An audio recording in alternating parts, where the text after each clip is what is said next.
Koliko sem bil v Pragi optimističen, da sem danes tudi tukaj, da bo ta zima manj huda, kot smo se bali.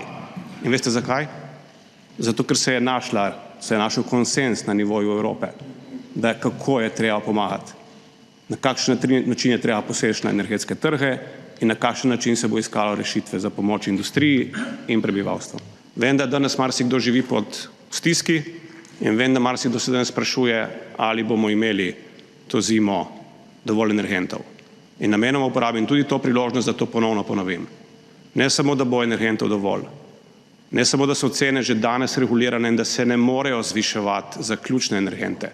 Znane so, nižje so bile danes, kot so avgusta, popolnoma so sprejemljive za vse prebivalstvo in take bodo ostale celo zimo. Nikomur od prebivalcev se ni treba bati, da bo stal brez energentov ali pa da mu jih bo zmanjkalo.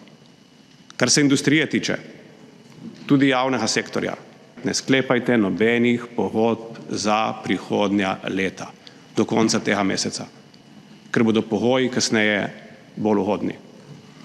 In takrat boste tudi vsi v gospodarstvu lahko videli, pod kakšnimi pogoji lahko načrtujete vaše delovanje in v kakšnem obsegu, in da so mogoče sedanji občutki in tudi klima prečrni in da prihodnost, tudi gospodarska, je v resnici boljša.